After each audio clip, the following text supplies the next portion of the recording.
n'en veux pas des bijoux de chez Chanel, je n'en veux pas. Donnez-moi une limousine, j'en ferai quoi?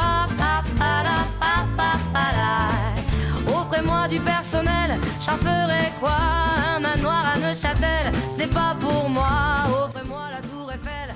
De 20 ans, 21 ans, des livres de pédagogie, en particulier les livres de Célestin Freinet, les livres de Maria Montessori, les livres de Janusz Korczak, c'est-à-dire les livres des grands pédagogues historiques qui ont marqué l'histoire de la pédagogie. Ma première conviction, c'est tout être humain, même accidenté, peut apprendre et grandir.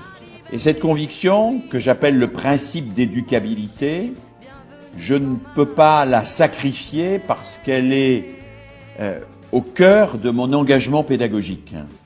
Mais en même temps, j'ai une deuxième conviction, c'est que je ne peux pas apprendre à la place de quelqu'un.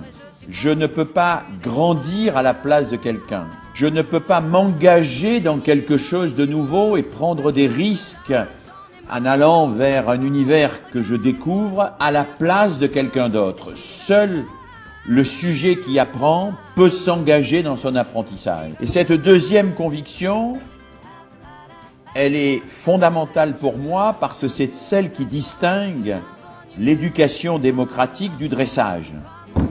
L'école est un lieu où on doit pouvoir faire ce qu'on ne sait pas faire et tenter de le faire sans être menacé d'être en permanence jugé, humilié ou exclu.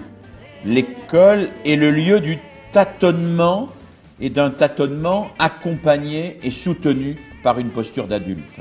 Et je pense que la curiosité est effectivement quelque chose de naturel à l'enfant. Mais le désir de savoir ne se transforme pas spontanément en désir d'apprendre.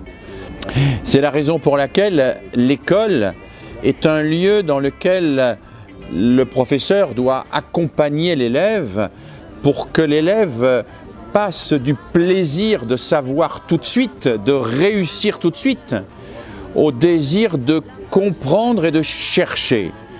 Et l'important, c'est de permettre à l'élève de trouver du plaisir dans la démarche, dans la recherche, et pas dans la satisfaction immédiate de la solution qui serait toute prête, qui serait toute faite.